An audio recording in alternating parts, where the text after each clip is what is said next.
When bullies think they found the perfect victim, they never expect her mother to be someone who can kill with her bare hands.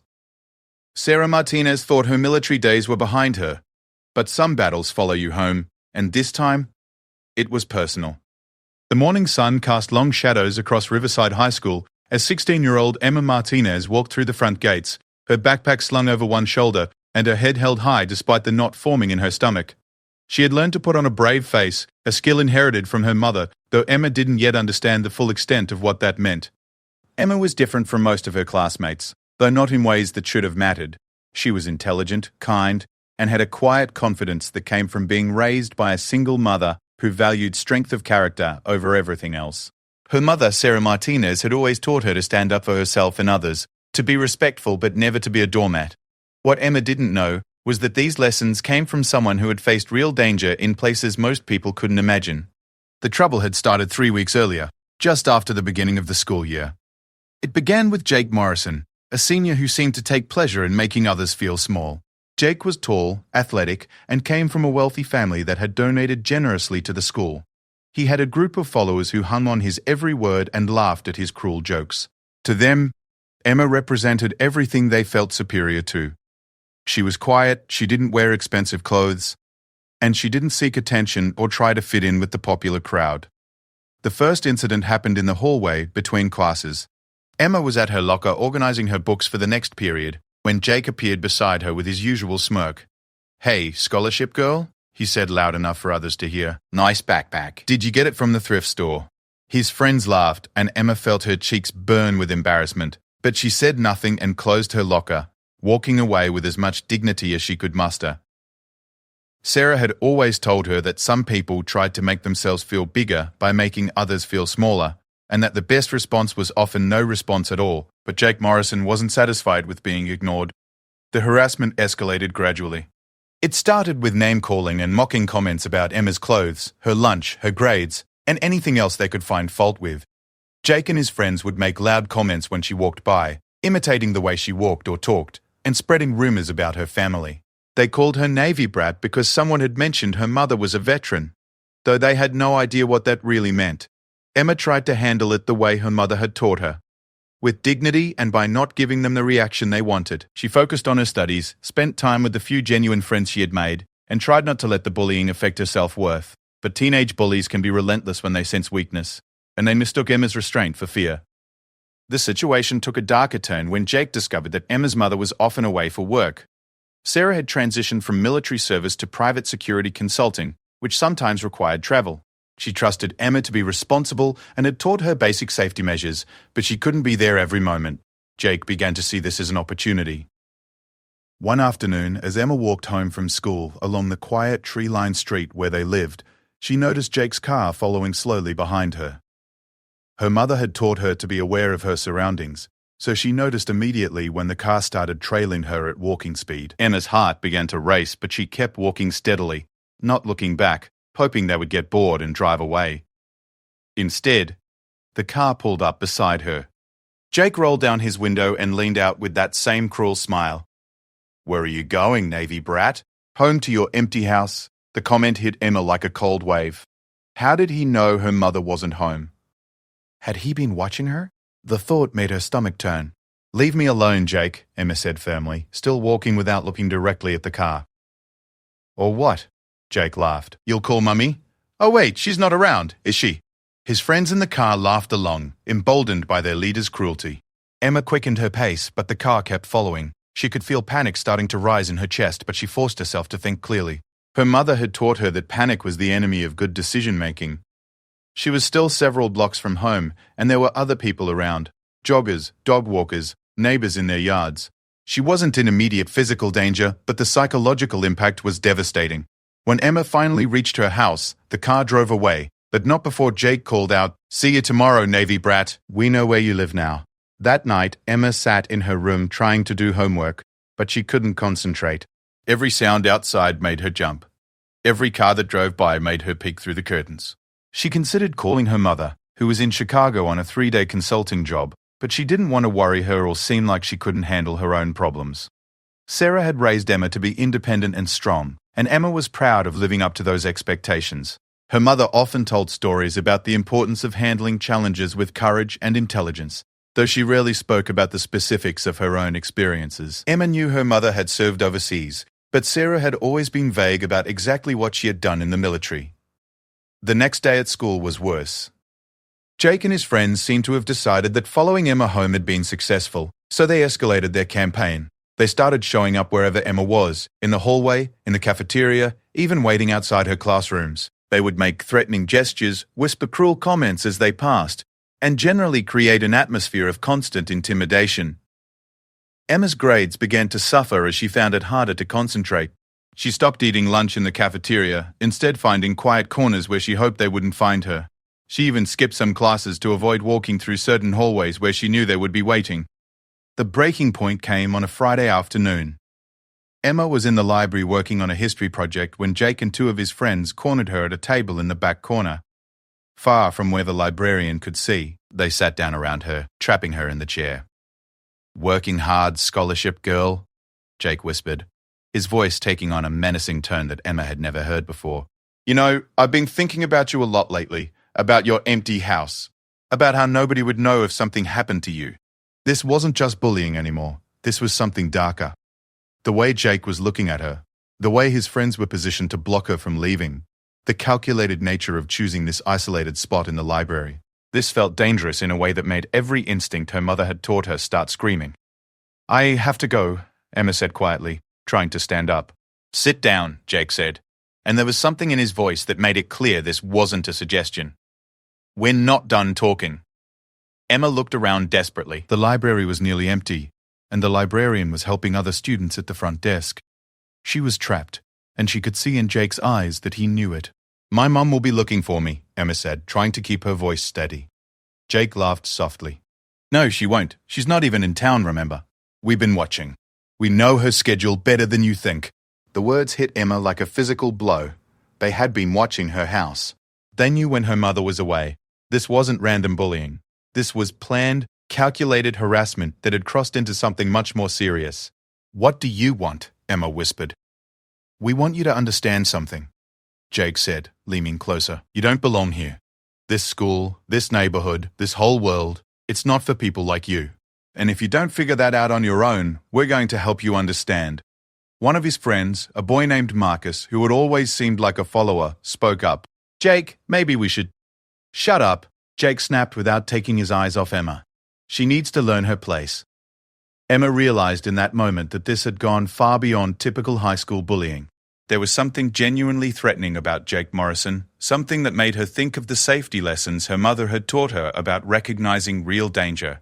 Her mother had always said that there were people in the world who enjoyed having power over others, and that such people could be truly dangerous when they thought they could act without consequences. "I want to leave now," Emma said, standing up despite Jake's earlier command to sit. For a moment the three boys just stared at her, and Emma wondered what they would do if she simply walked away. Then Jake smiled again, but it wasn't the cruel smile from before. It was something colder and more calculating. "Go ahead," he said. "Leave. But remember what we talked about. Remember that we know where you live, we know when you're alone, and we know that nobody's coming to help you." Emma walked away on unsteady legs, her heart pounding so hard she thought everyone in the library must be able to hear it. She made it to the bathroom before she started shaking uncontrollably. For the first time since the bullying started, she felt truly afraid. Not just embarrassed or frustrated, but genuinely scared for her safety. That night, Emma finally called her mother. "Mum?" Emma's voice was small when Sarah answered the phone. "Hey, sweetheart. How was school?" Sarah's voice was warm and familiar, and Emma almost started crying just from hearing it. "It was okay. When are you coming home?" "Tomorrow evening, just like we planned." "Is everything all right? You sound upset." Emma wanted to tell her everything, about Jake, about the threats, about how scared she was. But somehow the words wouldn't come. Her mother was working, she was hundreds of miles away, and Emma didn't want to seem weak or needy. "I'm fine, Mom. Just miss you." "I miss you too, baby. Just one more day and I'll be home." "Are you remembering to lock all the doors?" "Yes, Mom. And you have Mrs. Peterson's number if you need anything." "Yes, Mom." "Okay. I love you, Emma. Get some sleep." "I love you too." After hanging up, Emma sat in her room feeling more alone than ever. She had always prided herself on being independent, on being the kind of daughter her mother could be proud of. Sarah Martinez had raised her to be strong, to handle problems with intelligence and courage. But this felt like something beyond what a 16-year-old should have to handle alone. What Emma didn't know was that her mother had sensed something in her voice, something that triggered instincts honed by years of training and experience in situations where reading people correctly could mean the difference between life and death. Sarah had learned to trust those instincts, and something about Emma's call had set off alarm bells in her head. Sarah Martinez wasn't just a veteran. She was a former Navy SEAL, one of the first women to complete the grueling training program and serve in combat operations. She had spent years in some of the most dangerous places on Earth, protecting others and completing missions that most people couldn't imagine. She had retired from active duty when Emma was born, wanting to give her daughter a stable home life, but the skills and instincts of a SEAL never really leave. After talking to Emma, Sarah sat in her hotel room staring at her phone. Her daughter had said everything was fine, but Sarah had heard the fear in her voice, the carefully controlled tone that suggested Emma was working hard not to reveal something. It was the kind of voice Sarah had heard from people in dangerous situations who were trying not to panic. Sarah made a decision. She called her client and explained that a family emergency required her to return home immediately. She caught a red-eye flight that left Chicago at midnight and would have her back home by dawn. Meanwhile, Emma lay in bed listening to every sound outside her window. Every car that drove by, every rustle of leaves in the wind, every creak of the house settling made her wonder if Jake and his friends were out there, watching, waiting. She had always felt safe in her home, but now it felt vulnerable and exposed. The threats from earlier replayed in her mind. We know where you live, we know when you're alone. We know that nobody's coming to help you. The words felt like a dark promise. And Emma realized that she was truly afraid of what might happen next. She thought about her mother flying home from Chicago, unaware that her daughter was lying awake in fear. Sarah had always been Emma's hero, strong, confident, capable of handling any situation. But even heroes can't fight battles they don't know are happening. As the night wore on, Emma finally fell into an uneasy sleep, unaware that her mother was already on her way home, and that the skills that had made Sarah Martinez one of the military's elite were about to be put to use in a way she had never expected. The war was coming home, and this time it was personal. Sarah Martinez arrived home at 6 in the morning, her mind still racing from the red-eye flight and the growing certainty that something was seriously wrong. She had learned long ago to trust her instincts, and everything about Emma's phone call the night before had triggered her protective instincts in ways that her daughter couldn't possibly understand. Sarah quietly let herself into the house, moving with the silent precision that had once been necessary for survival in hostile territory. She found Emma asleep in her bed, but even in sleep, her daughter's face showed signs of stress. There were dark circles under her eyes, and her hands were clenched into fists even while she dreamed. Sarah stood in the doorway for a long moment, studying her daughter with the same careful attention she had once used to assess potential threats in war zones. Something had happened while she was away, something that had frightened Emma enough to change her sleep patterns and stress levels. The question was what, and how serious the threat really was. She decided to let Emma sleep and use the time to do some reconnaissance. Sarah had always made it a point to know her daughter's world, her teachers, her friends, the families in their neighborhood. But now she realized she might need to dig deeper. Sarah made coffee and sat down at her laptop, her mind shifting into the analytical mode that had served her well during intelligence operations. She started by checking Emma's social media accounts, something she normally respected her daughter's privacy about, but extraordinary circumstances called for extraordinary measures. What she found made her blood run cold. There were screenshots of threatening messages sent to Emma through various platforms, comments on her posts that were clearly designed to intimidate and humiliate, references to her being alone, to her mother being away, to knowing where she lived. The messages weren't just typical teenage cruelty. They showed a level of calculation and escalation that Sarah recognized as genuinely dangerous. The messages were primarily from 3 accounts: Jake Morrison, Marcus Chen, and Tyler Brooks. Sarah memorized the names and began building what she mentally referred to as a target profile. Years of military training had taught her that understanding your enemy was the first step in neutralizing a threat. She cross-referenced the names with the school directory and social media accounts, building a picture of who she was dealing with. Jake Morrison appeared to be the ringleader, 17 years old, from a wealthy family, with a pattern of posts that suggested entitlement and a lack of empathy. Marcus and Tyler seemed to be followers, but that didn't make them less dangerous. What concerned Sarah most was the escalation pattern she could see in the messages. They had started with simple name-calling and had progressed to threats about knowing Emma's schedule and location. In Sarah's experience, people who made such threats were often working up the courage to act on them. Emma woke up around 8 and found her mother in the kitchen, looking perfectly normal except for the intensity in her eyes that Emma had learned to recognize as her mother's serious mode. "You're home early." Emma's relief was obvious, and it confirmed Sarah's suspicions that something significant had been happening. "My meeting ended early," Sarah said casually, though she was studying her daughter's face for signs of what she had been going through. "How was your week?" Emma hesitated, and Sarah could see the internal debate playing out in her expression. Her daughter had been raised to be honest, but she was also trying to be independent and handle her own problems. "It was fine," Emma said finally, but her voice lacked conviction. Sarah poured Emma a glass of orange juice and sat down across from her at the kitchen table. She had interrogated enemy combatants and extracted information from reluctant sources, but this was her daughter, and the situation required a completely different approach. "Emma," Sarah said gently, "I know something's been bothering you. I can see it in your face, and I heard it in your voice last night. You don't have to handle everything alone, sweetheart. Sometimes the strongest thing you can do is ask for help." Emma looked at her mother and saw something in her expression that she couldn't quite identify. There was warmth and love, as always, but there was also something else, a kind of focused intensity that made Emma feel like her mother could see right through her. "There are some kids at school," Emma began slowly, "who have been bothering me." "What kind of bothering?" Sarah's voice remained calm, but Emma noticed that her mother's posture had changed almost imperceptibly. She was sitting straighter, more alert. Emma told her mother everything, about Jake and his friends, about the escalating harassment, about being followed home, about the incident in the library. As she spoke, Emma watched her mother's face, expecting to see anger or concern. Instead, she saw something that looked almost like professional assessment, as if her mother was analyzing a tactical situation. "How long has this been going on?" Sarah asked when Emma finished. "About 3 weeks. "And they followed you home yesterday?"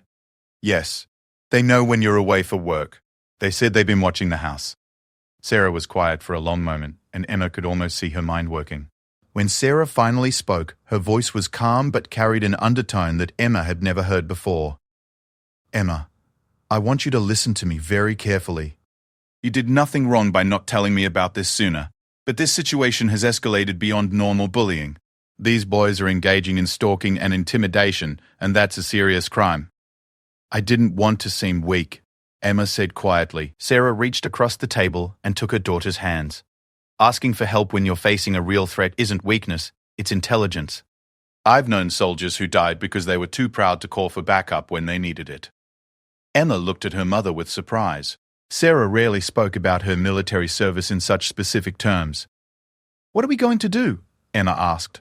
"We're going to handle it," Sarah said simply. "But first, I need to understand exactly what we're dealing with."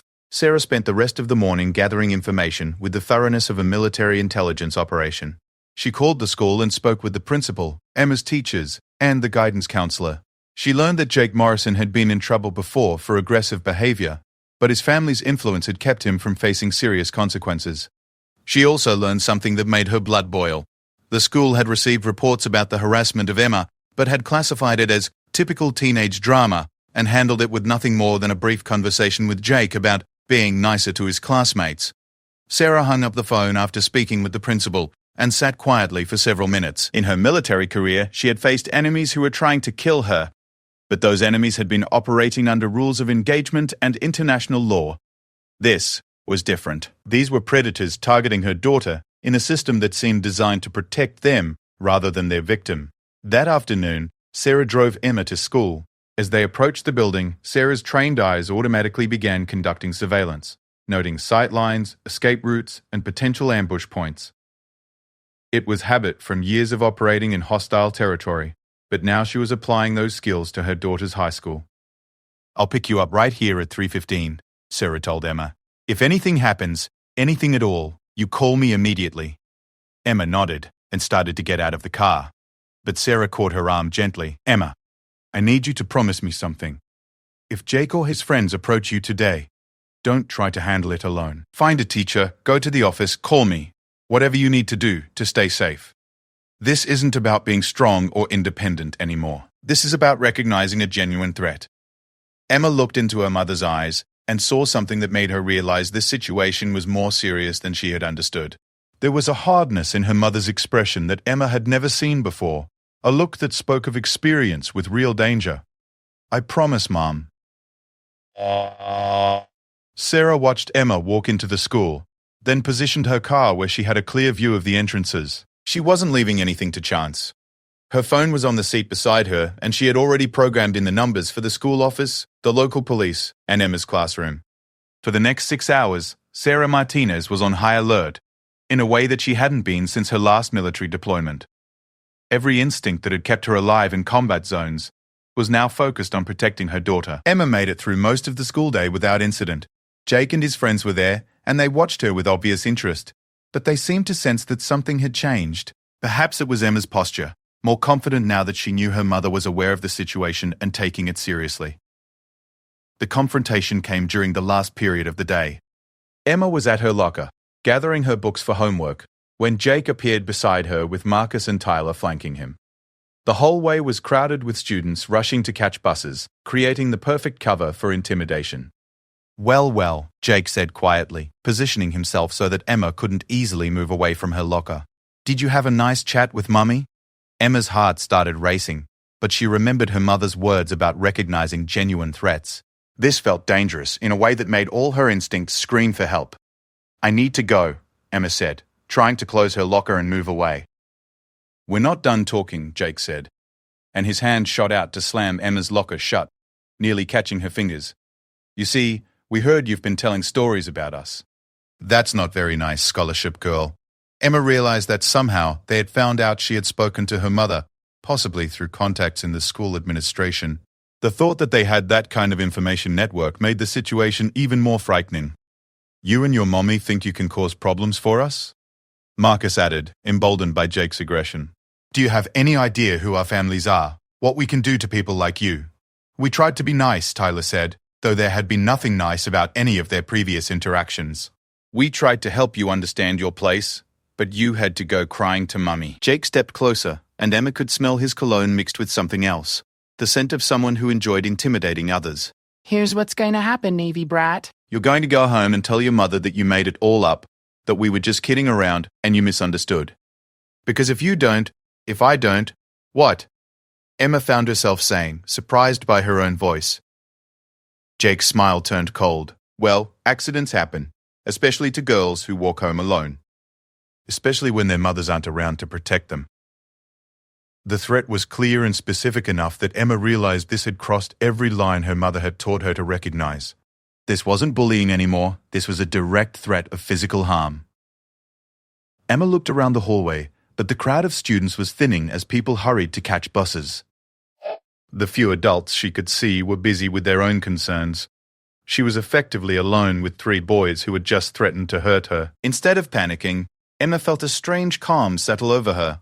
It was as if some part of her mother's training had transferred to her through genetics or years of observation. She looked Jake directly in the eyes and spoke with a steadiness that surprised even her. "You need to move away from me now," she said clearly. "And you need to stop threatening me." Jake laughed. "Or what? You'll tell your mommy again?" "I already did," Emma said, and pulled out her phone. What Jake and his friends didn't know was that Emma had been recording the conversation. Her mother had taught her to document threats, a lesson from Sarah's own experience with hostile interrogations and the importance of evidence. But more importantly, Emma pressed a button on her phone that activated an emergency app her mother had installed. It immediately sent Sarah her exact location, a recording of the conversation, and an alert that Emma was in danger. 3 miles away, Sarah Martinez was sitting in her car outside the school when her phone exploded with alerts. The emergency app showed Emma's location, played the recorded conversation, and indicated that Emma had activated the distress signal. Sarah heard Jake's threat about accidents happening to girls who walk home alone, and something inside her shifted into a mode that her former teammates would have recognized immediately.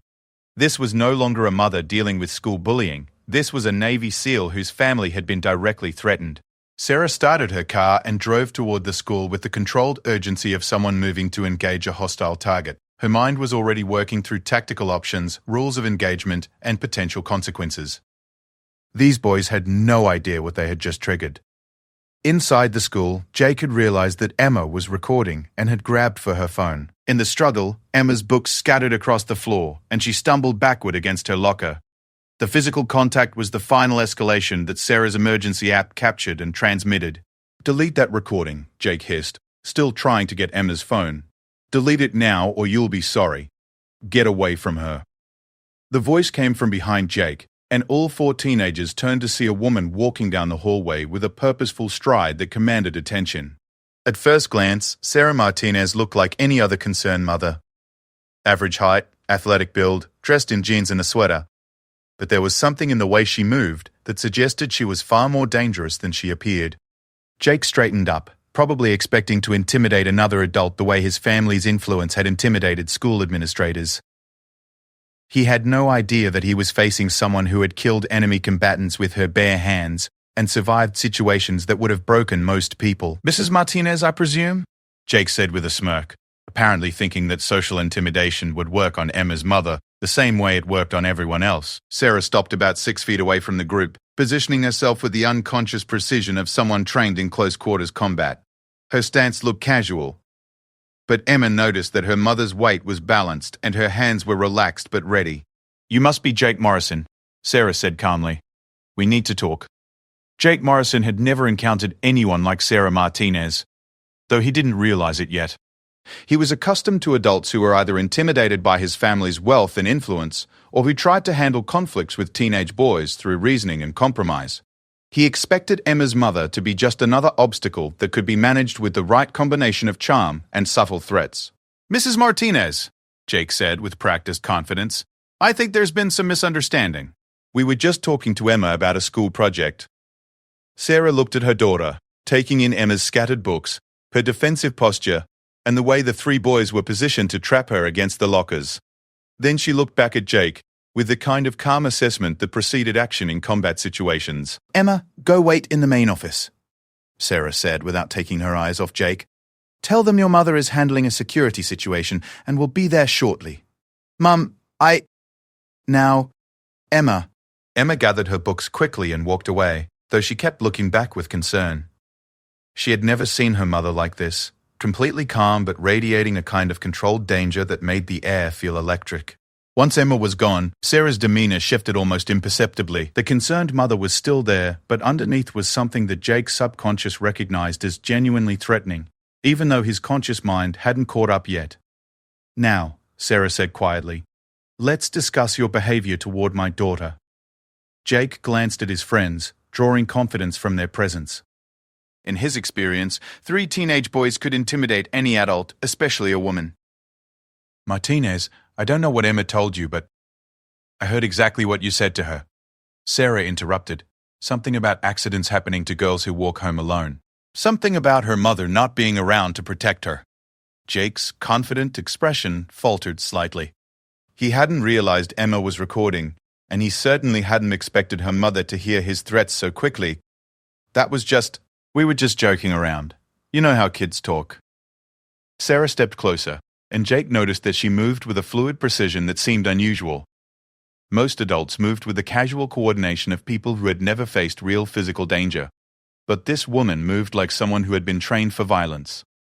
"Mr. Morrison," Sarah said, her voice remaining calm but taking on an edge that made Marcus and Tyler unconsciously step backward, "I've spent time in places where people make threats they intend to keep. I know the difference between joking and promising violence. Which one were you doing?" Jake felt the first real stirring of unease. There was something in Sarah Martinez's eyes that he had never seen in any adult before. A complete lack of fear, and what looked almost like predatory assessment. "I think you're overreacting," Jake said, but his voice lacked its usual confidence. "Maybe we should get the principal involved." "The principal?" Sarah smiled. And it wasn't a warm expression. "The same principal who classified stalking and threats of violence as typical teenage drama? I don't think so." Sarah pulled out her phone and played the recording Emma had made. Jake's voice filled the hallway, crystal clear and undeniably threatening. "Accidents happen, especially to girls who walk home alone, especially when their mothers aren't around to protect them. Now," Sarah said, putting her phone away. "You're going to listen very carefully to what I'm about to tell you."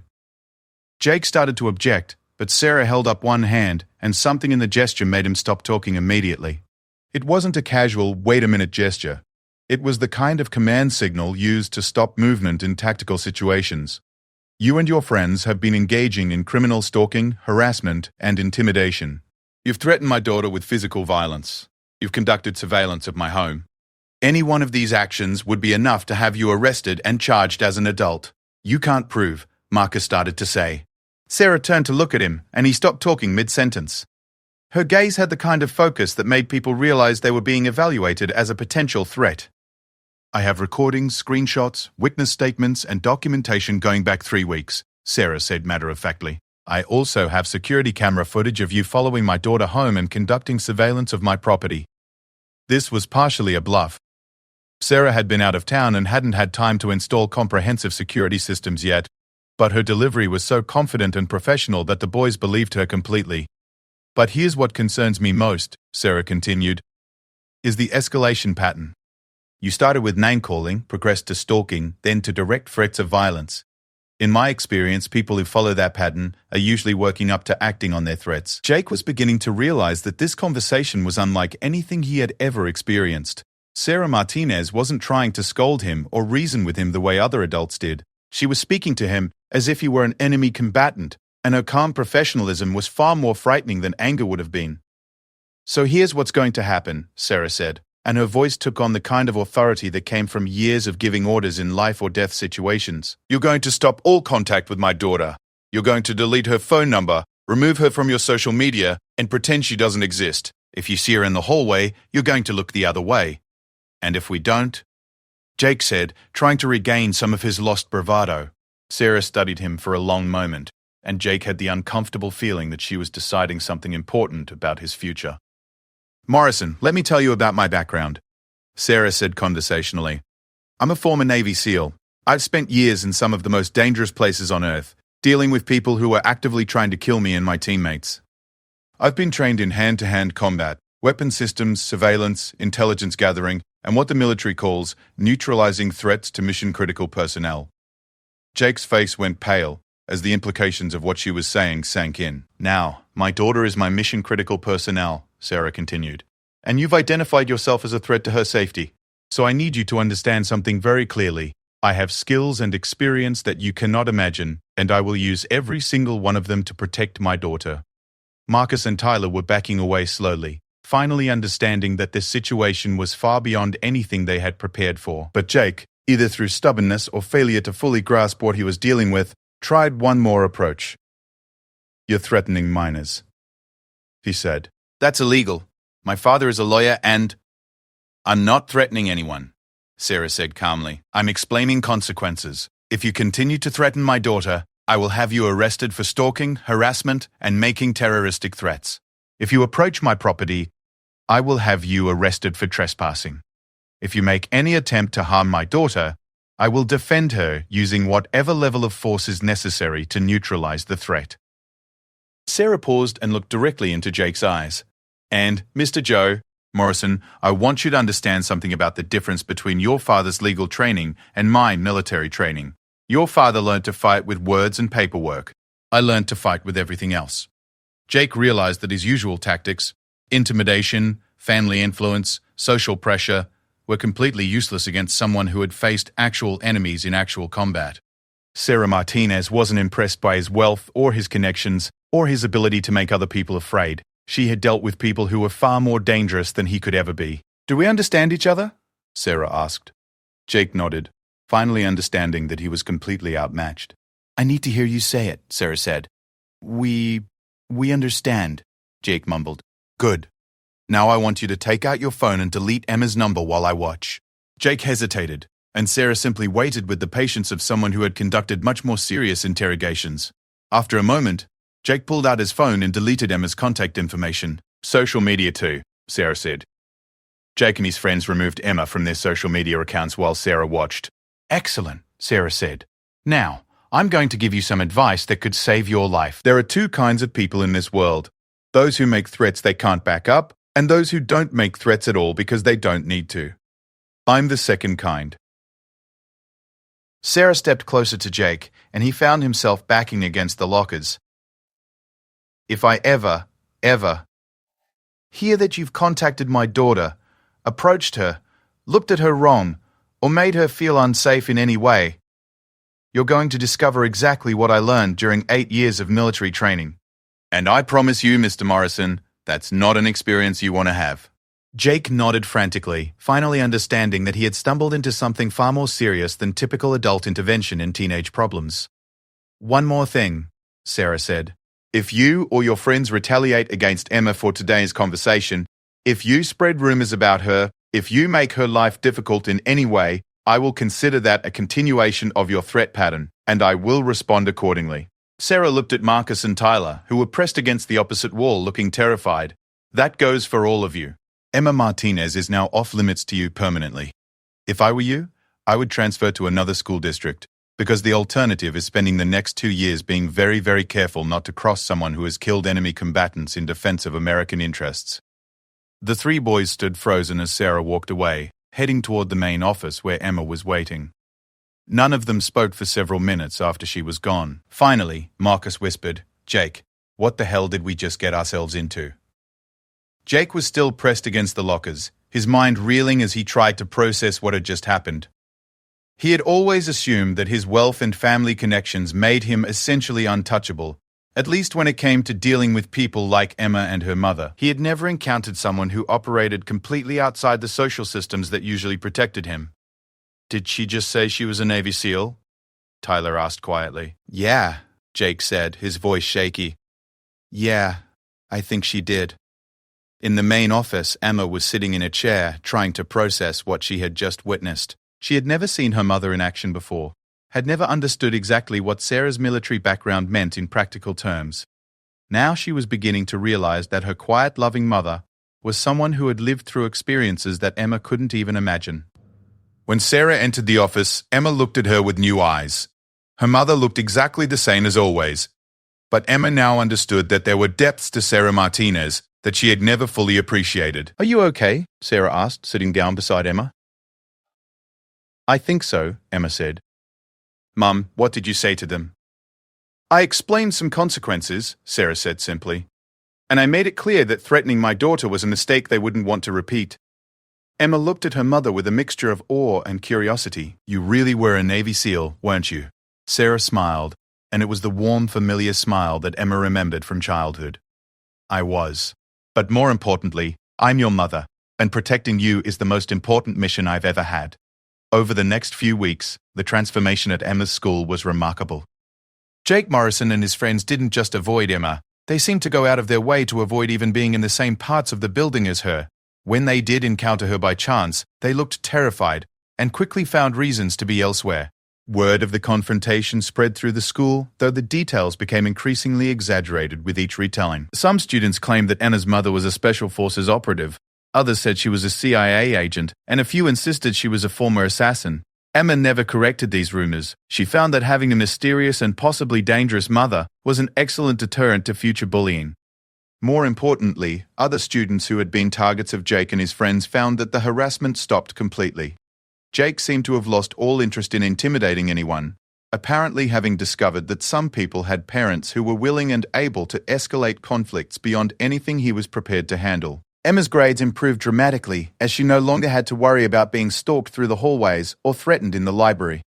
She made new friends, joined the debate team, and began to flourish in ways that hadn't been possible when she was constantly looking over her shoulder. Sarah, meanwhile, installed a proper security system at their house and made some discreet inquiries about the Morrison family. What she learned confirmed her assessment that Jake had been on a dangerous path. His pattern of escalating aggression, combined with family wealth that had always protected him from consequences, suggested that someone needed to teach him about boundaries before he hurt someone seriously. 3 months later, Emma came home from school with news that Jake Morrison was transferring to a private military academy in another state. Apparently, his parents had decided that he needed more structure and discipline in his life. "Think it will help him?" Emma asked her mother. Sarah considered the question seriously. "Maybe. Some people need to learn that actions have consequences and that there are always people in the world who are stronger, smarter, and more dangerous than they are. With luck, He'll learn those lessons before he gets himself into real trouble. Emma looked at her mother with the deep respect that comes from seeing someone you love handle a crisis with perfect competence and control. Mom, can you teach me some of the things you learned in the military? Sarah smiled. Which things? How to be brave when people try to scare you. How to stay calm when things get dangerous. How to protect people you care about. Those are good things to learn, Sarah said. But the most important lesson is knowing when to ask for help. You don't have to face every battle alone, Emma. Sometimes the strongest thing you can do is call for backup when you need it. Emma hugged her mother, understanding for the first time the full weight of what Sarah had given up to raise her. Sarah Martinez had been one of the military's elite warriors, someone trained for the most dangerous missions imaginable, and she had walked away from that life to be a single mother in a small town. "I love you, Mum," Emma said. I love you too, sweetheart, and I will always be here to protect you, no matter what. That night, as Emma did her homework without fear for the first time in months, Sarah sat in her study, looking at the photographs from her military service. She had thought those days were behind her, that the skills she had learned would never be needed again. She had been wrong, and she was grateful for that. Every lesson learned in dangerous places, every skill acquired through brutal training, every instinct honed by years of survival in hostile environments, all of it had served a purpose she never could have imagined when she was serving overseas. She had become a Navy SEAL to protect her country and her teammates. In the end, the most important mission had been protecting her daughter. Jake Morrison never bothered Emma again. In fact, he never bothered anyone again. The military academy helped him understand discipline and respect in ways his wealthy family never had, and he eventually became a decent young man who was grateful that Sarah Martinez had taught him about consequences before he faced someone less patient and more violent. Emma Martinez grew up to become a strong, confident woman who understood both the importance of asking for help when you need it and the value of being someone others can turn to when they need protection. She never became a Navy SEAL like her mother, but she carried the lessons Sarah had taught her about courage, strength, and the responsibility that comes with both. And Sarah Martinez continued to be a mother first and a warrior second, though she never again forgot that sometimes the two roles require exactly the same skills.